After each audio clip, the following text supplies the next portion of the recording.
Yeah.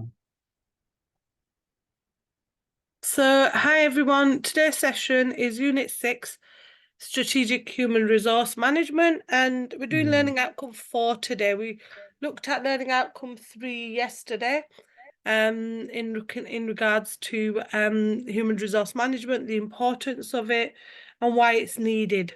And looking at Learning Outcome 4 today, which is to be able to critically evaluate various key perspectives within strategic human resource management. So we'll start off with looking at 4.1, which is to review the current literature and perspectives of on strategic human resource management. And we're looking at HR policies and why they're so important. So they literally provide a framework which is consistent. Decisions are made to promote equity in the work in which people are treated. So in policies and procedures serve a number of purposes. They provide clear communication between the organisation, their employees, and the condition of employment. So it's really important to have policies in place. You know, if we don't have policies in place, it doesn't work. There's no consistency, there's no procedures in place, and there's no communication between the organisation and the employee. In the 1980s, research was conducted by the Organisation and Strategic Information Service, and it revealed that proper HR policies and procedures played a significant role in boosting the overall success of a business. So the organizational structure, legal issues, employer handbooks, consistency. Why do you think policies are so important, Khurram, in any sort of organization?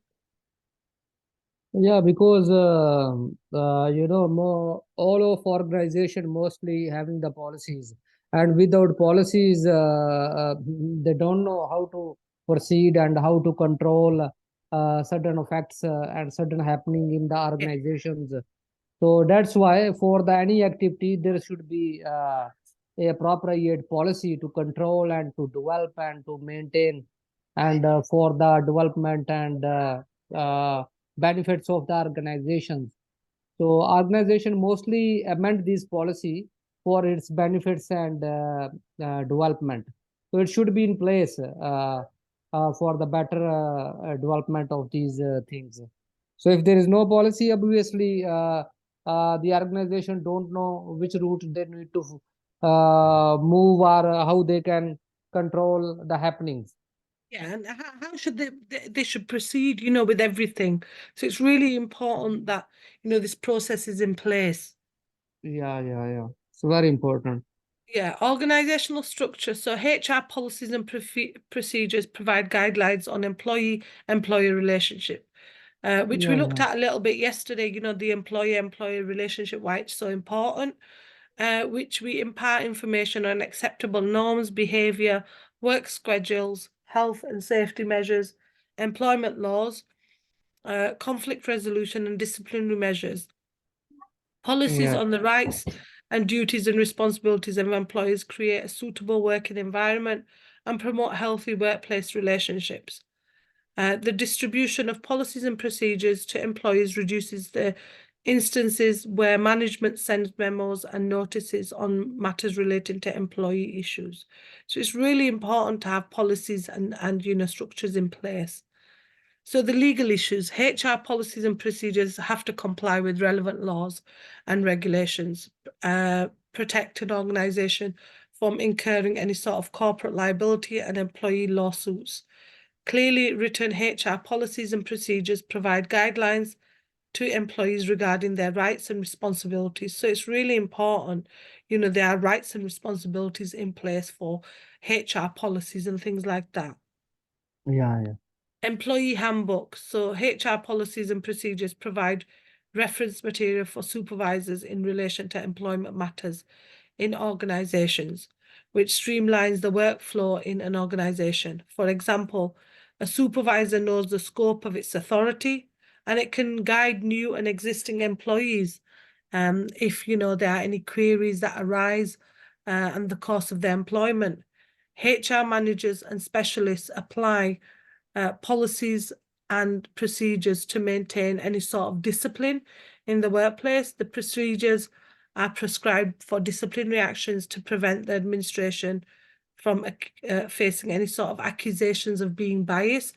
So it's really important that policies are followed and the law is followed, because you could do something wrong and you wouldn't know. If you didn't have policies in place, you would be doing that thing. It will keep doing that thing wrong. And these policies are there to be more consistent, but provide you with some sort of form of security as well. Consistency. So HR policies and procedures assist an organization in establishing and maintaining consistent practices in the workplace. Changes in employee matters such as benefits, schedules, and responsibilities create the risk of making employees dissatisfied and may lead to conflicts amongst any sort of employees. So there must be consistency. Consistent application of the policies and procedures articulates the principles of the organization to the employees and other stakeholders. Yeah. The purpose of HR policies, the roles, people like to have a clear understanding of their roles. So, you as an organization, if you go for a job, you want to know what your role is in that company and what other roles are as well.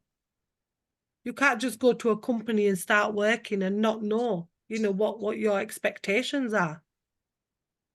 Yeah. Every successful team has well-defined positions for its members. Everyone knows what he or she should do, how to do it, and how their performance can impact those around them. In business, this means you need to have a clear reporting structures that spell out who's in charge and how tasks are to be accomplished in an organization. So how can you make sure your employers have a key expectations and treated?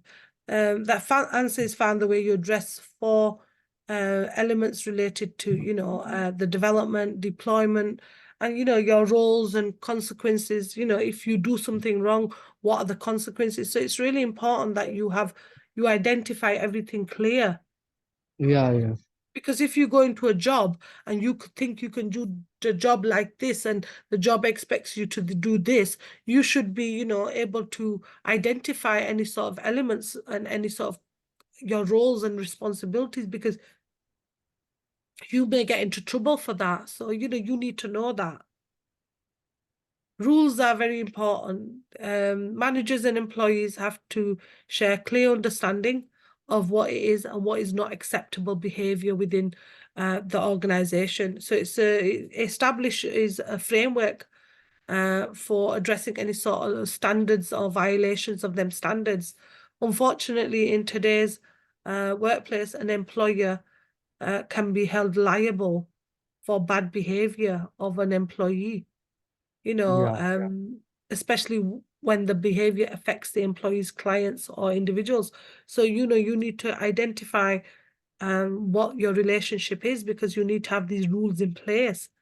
Why are rules so important?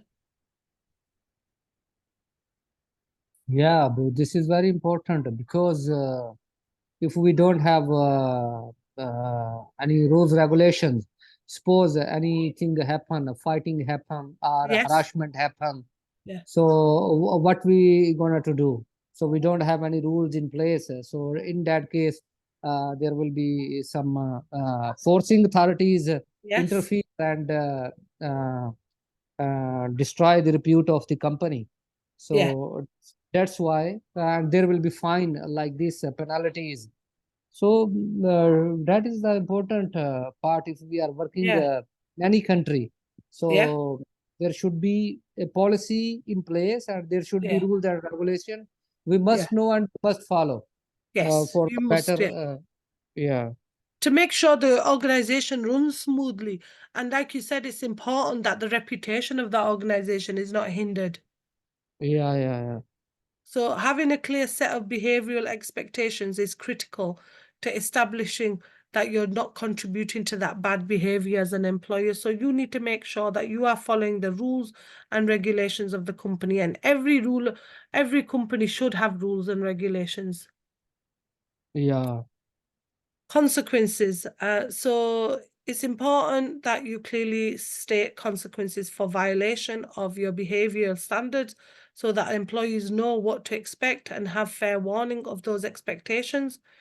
In addition, clear consequences help to ensure that they ain't limited in your options for dealing with improper behaviours. The Yeah. tools. So tools address the question of how you support the people in your company who manage other employees. Do you have an employee handbook?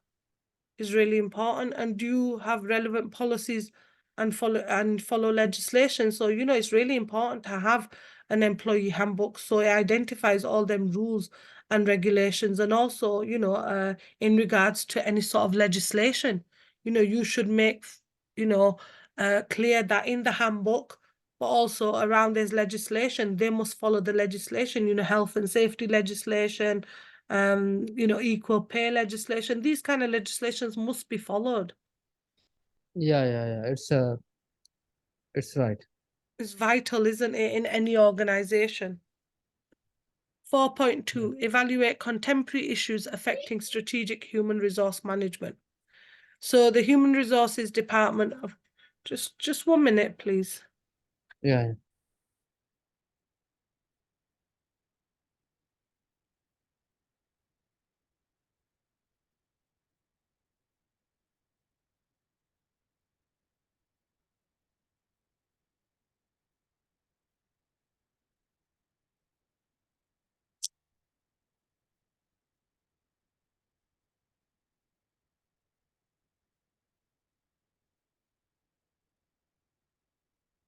Hi, sorry about that.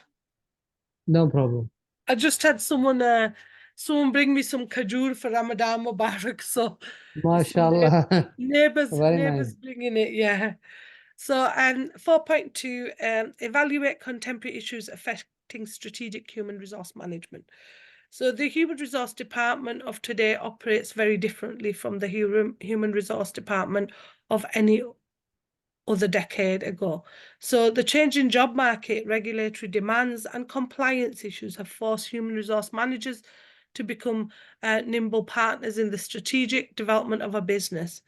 Business owners need to understand the contemporary issues that human resource managers face so that they're able to utilize the valuable resource to the best advantage. So, you know, human resource management must take into account all the laws and all the regulatory demands and compliance issues before, you know, it's quite a big job for them to deal with, you know, Yeah. and make sure everything is in place.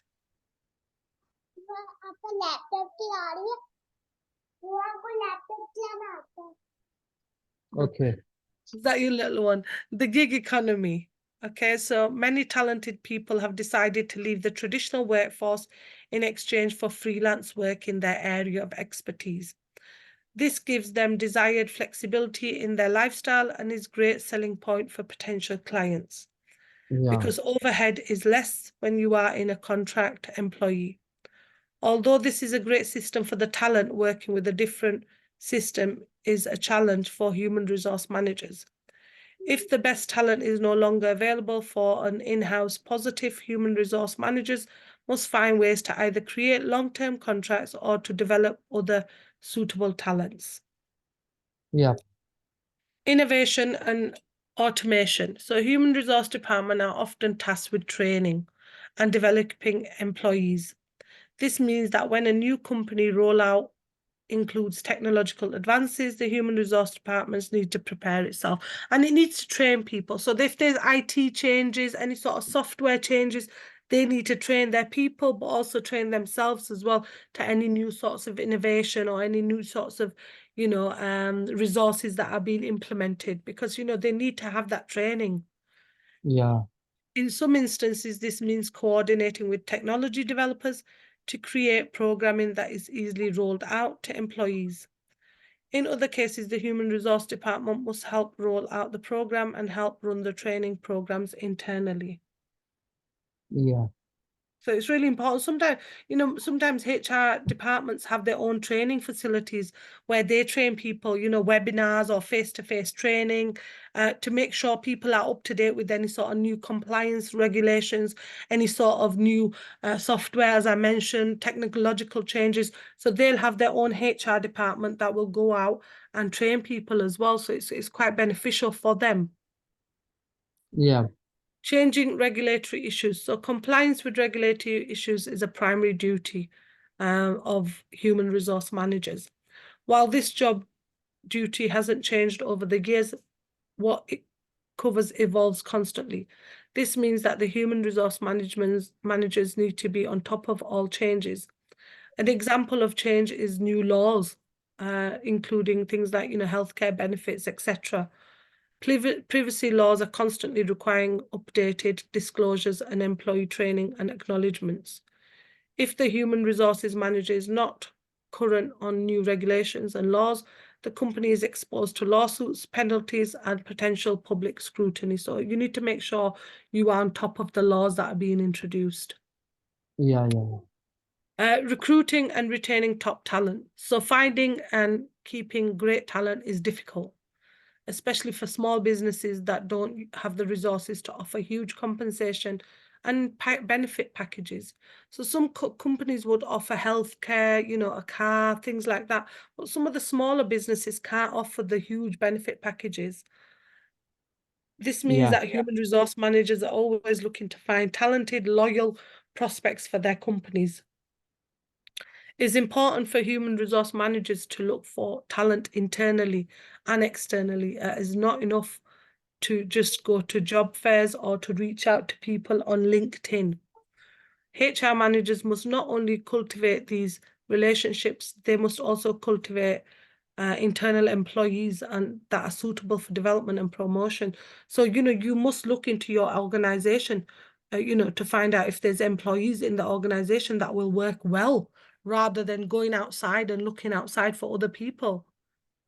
Sometimes, you could find people within your organization that will meet the talent that you want, someone who's of good talent.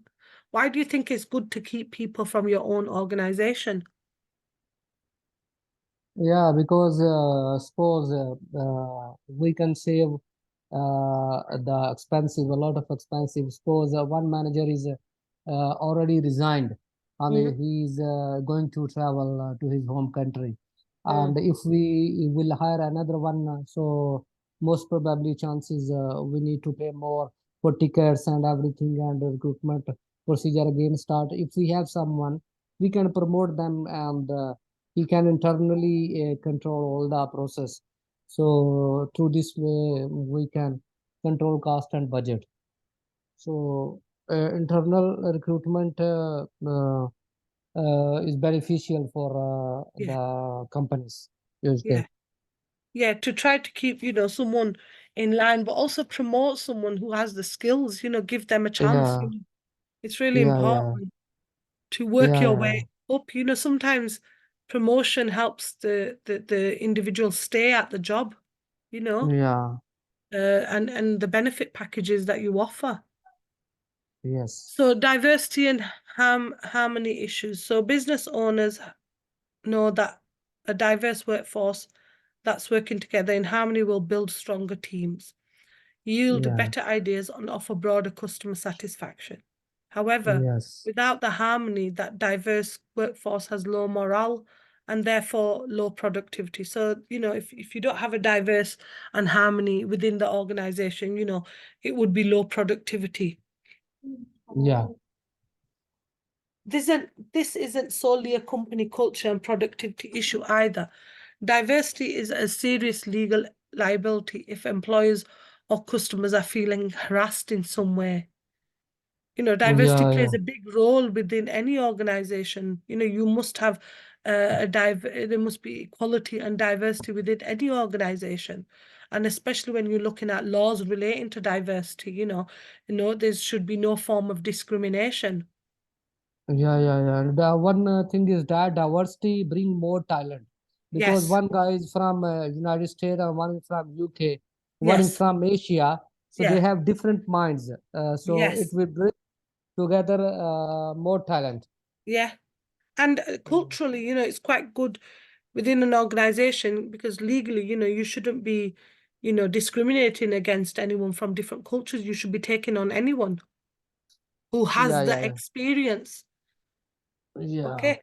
Human resource managers must understand diversity laws, things like equal pay, working time directive, no discrimination against anyone, race relations act. They should understand everything, the protected characteristics that you shouldn't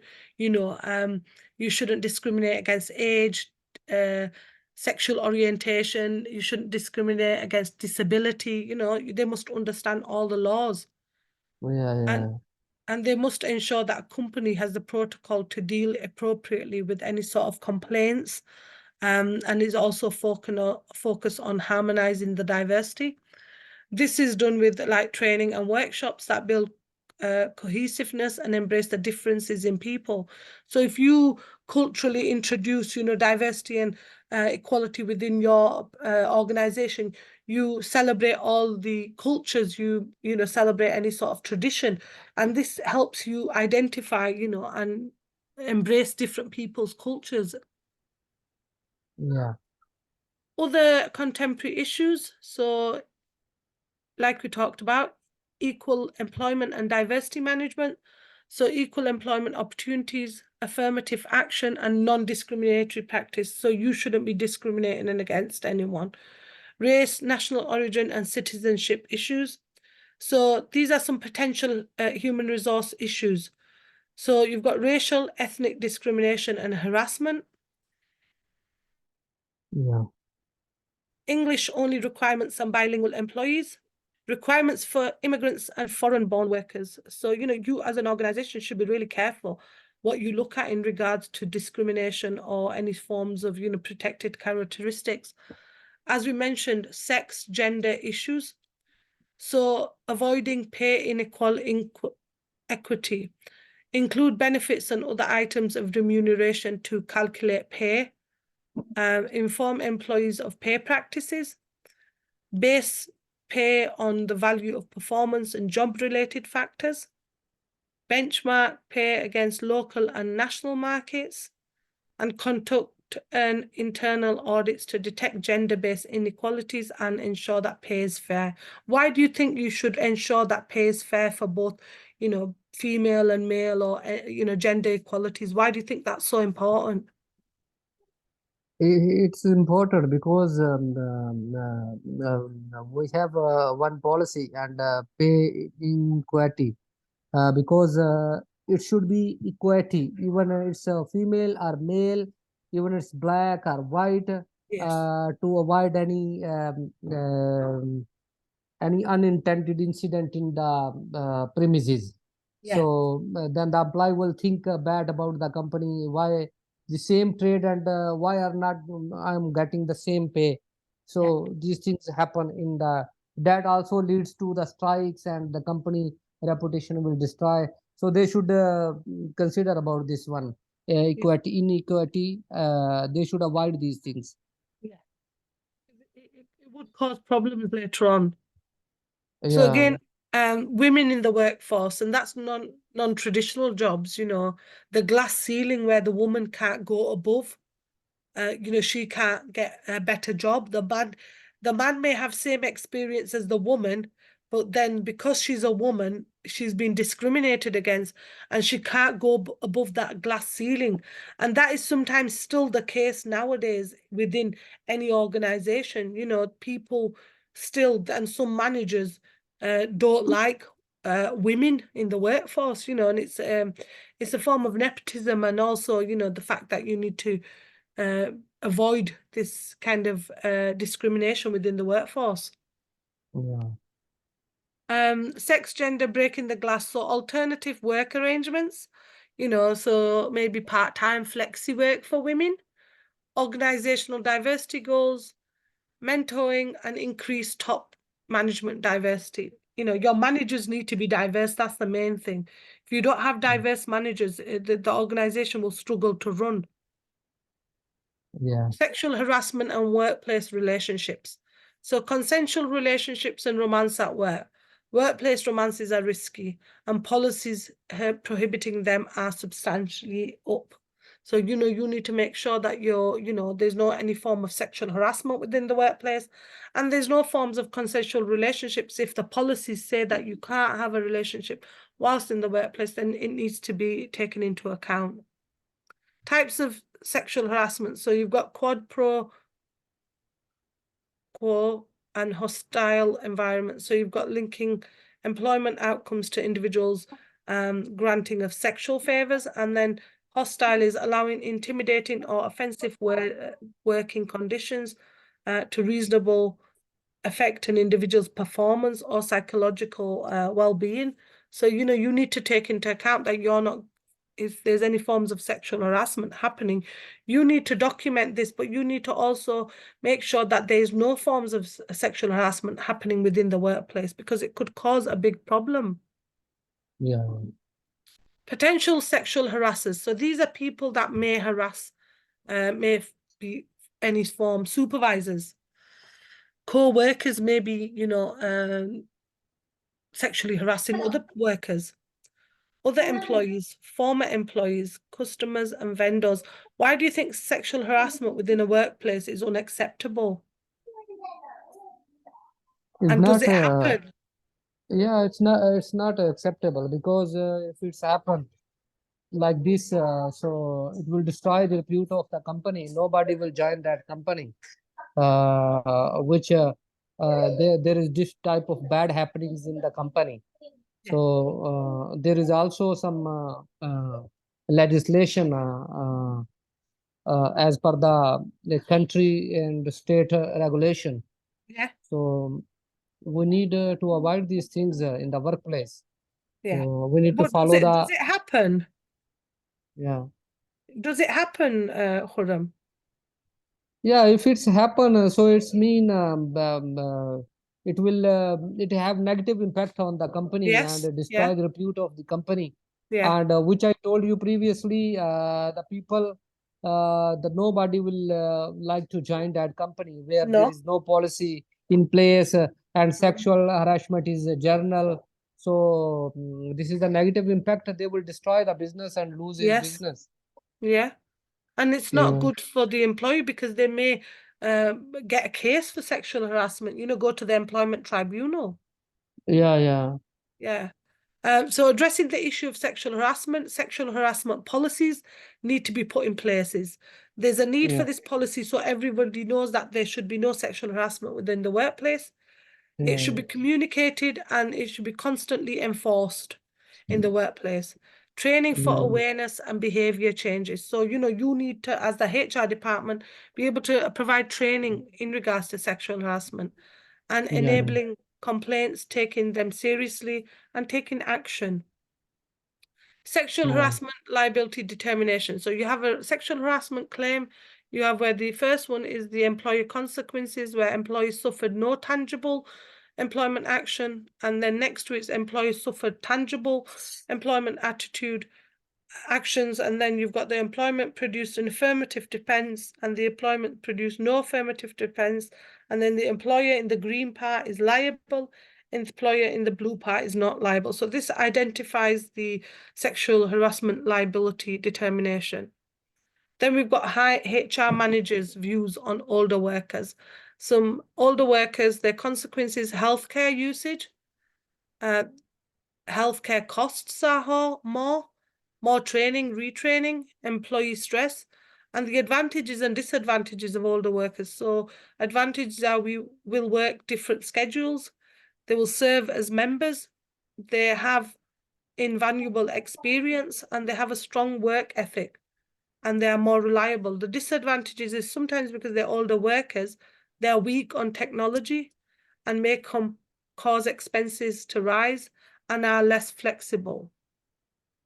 If you are being harassed at work, colleagues or line manager or anyone, you're allowed to make a claim in the UK for an employment tribunal against both the employer and the person who harassed you, to see whether, there's any forms of, but you must prove that you have,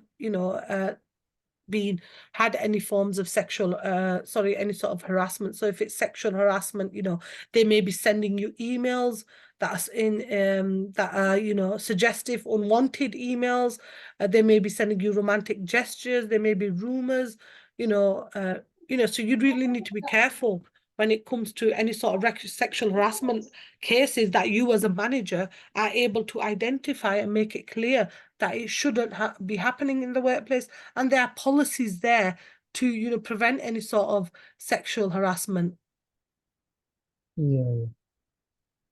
So disabled workers and applicants, and this is another one that is a protected characteristics.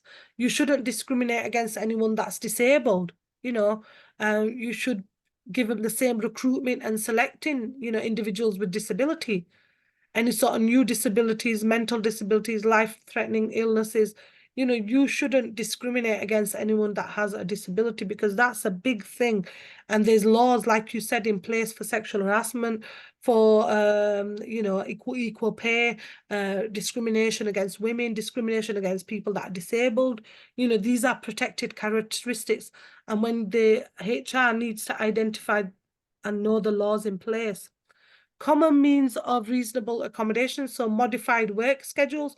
So if someone has a disability, would you modify their desk area? Actually, if someone have some disability in our company, I did not see anybody who have some disability. But if he have some disability, we can manage accordingly as per the policy of the company and the government related policies. So we will manage this type of case. Suppose if we will provide him special desk and specific needs as per his disability. So any sort of, if they need modify work schedules, if they need special requirements, maybe a job redesign, reassignment, employer provided assistance, you should provide that as an employer. For anyone who has any disabilities, you should provide any sort of facilities. If they need, a special chair, things like that, you should provide everything. Religion and spirituality in the workplaces. So managing religious diversity in workplaces. So accommodation of religious beliefs in the work schedules. Respect for religious practices affecting dress and appearance. Accommodation of religious expression in the workplace. So these are quite diverse things that need to be implemented, especially religion. Now, an example I would like to give you is things like, Ramadan. Does your organization cater for you around Ramadan? Yeah. What do they do for you in Ramadan? From organization, there is a Ramadan timing is quite they will give relaxing timing.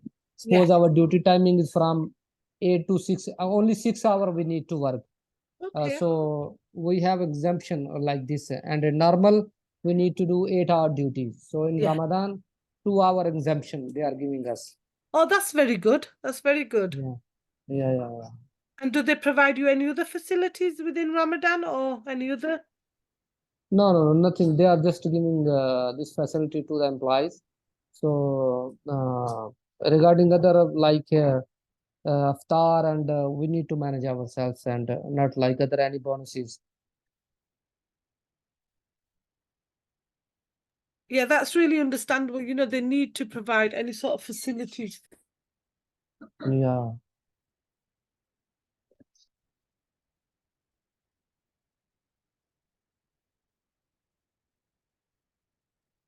Hi. So they give you two hours off in Ramadan. Yeah. That's really good. Yeah. And that is that all organizations in Qatar?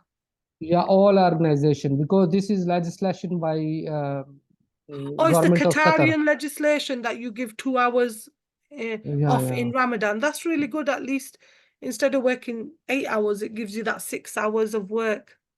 Yeah.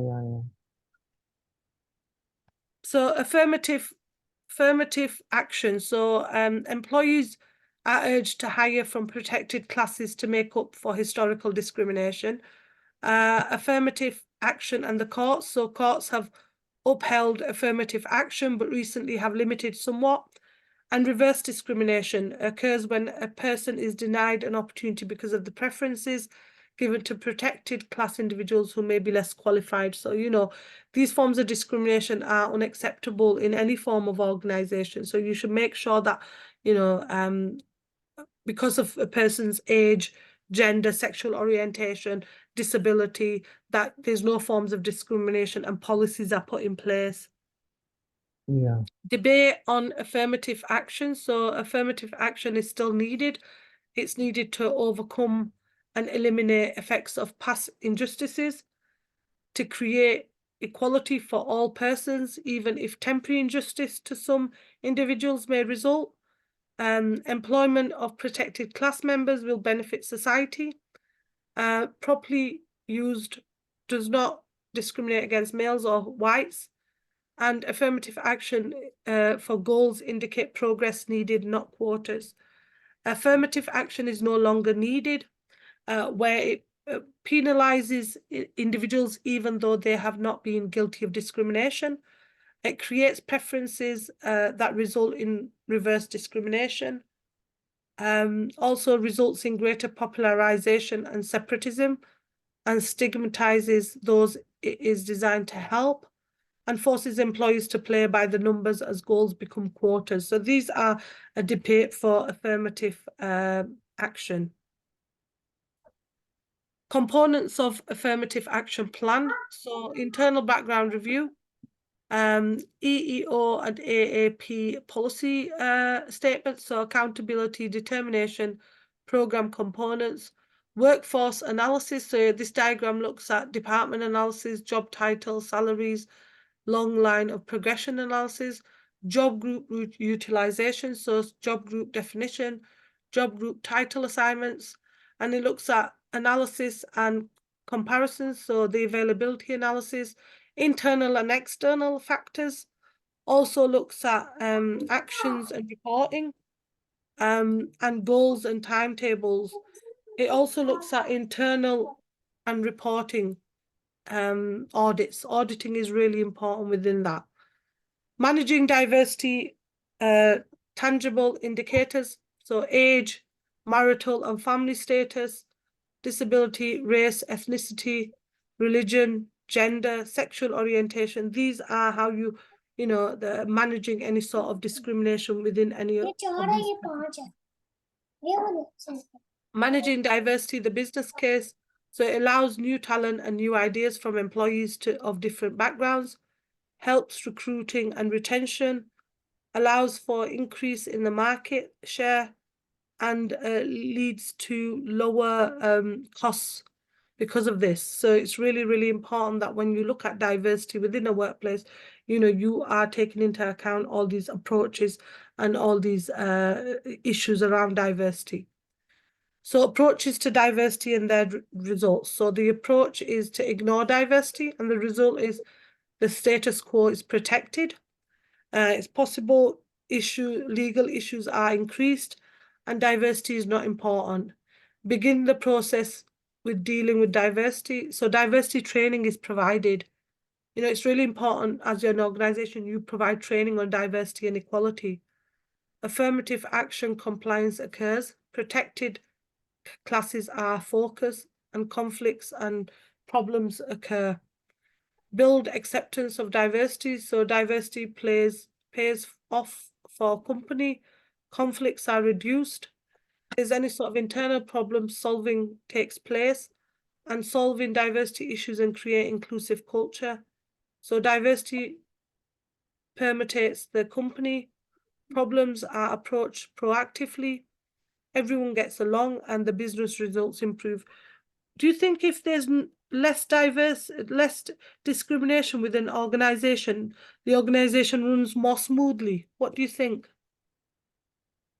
Yeah, it's because we have strict rules and regulation in our organization. Yeah. So we immediately terminate, and we have penalties and like this. So Yeah. all the employees well aware about these the circumstances, that if we do any mishappen or any mistake, so there is a strict compliance. Yeah, So that's very we have good. Yeah, controlled, we have controlled all these things. yeah, that's very good in any organization. Top management commitment to diversity, management accountability. That this diagram shows the common diversity management components. Establish diversity programs. So form diversity committees. It's important. Conduct diversity training. Also establish monitoring systems. Emphasize diversity in succession and promotion. So, you know, make sure you are bringing in any sort of promotion or diversity within that kind of culture. And establish multicultural work teams. You know, make sure that, you know, you are establishing a team that works well together. You make sure you are fair when you are looking at diversity. Diversity training, so the backlash against diversity efforts, you have protected groups and non-protected groups. The protected groups view diversity efforts as inadequate and nothing more than a corporate public relations that do not meet the requirements. And then you have non-protected characteristics groups that believe that the emphasis on diversity makes them a scapegoat for problems, and it's created by increasing diversity. So, you know, it's overall, when we look at diversity and you know, inclusivity or equality within an organization, it's really important, especially for the HR team, to implement policies and procedures that are put in place so that people are aware of this. Because, you know, in any organization, if you don't put anything like that, people are not going to be aware, are they? I mean, do you have policies and procedures in place that make you aware as an organization that you're not able to do certain things in your Yeah, sure. organization? In Khurram, do you have policies and rules and regulations? Yeah, we have Yeah. policies, rules, regulation, everything in place, and people are well aware about these employees. We have welfare department. He's addressing about all these procedure in companies. Do you have training courses? Do they provide training for you as well? Yeah, we have some internal training and some external trainings, Yeah. and it depends as per the needs and requirements we Yeah. have. Yeah, so it's really important that you have this form of training because it helps you. So we Yeah, finished learning outcome 4 now. These are some yeah, of the yeah, references that you could use in regards to learning outcome 4. yeah, yeah, yeah. Have you got any questions before we finish this session, Khurram? No, no, no, it's okay. So You now it's sure? explained. Yeah, Thank you. And the next yeah, session we've got is learning outcome. No, sorry, it's the final session, yeah, which assignment. is, yes, is the assignment session, Yeah, yeah, which, you know, needs to be looked at. What I might do is slowly go through all the learning outcomes quite quickly and then go into the assignment session so you've got a better idea of what you're doing in the assignment. yeah, yeah, Okay, so yeah, I will see you next week. yeah. And have a nice week, and thank you for attending today's session. Okay, okay. Thank you very much. Thank you. Take care. Bye.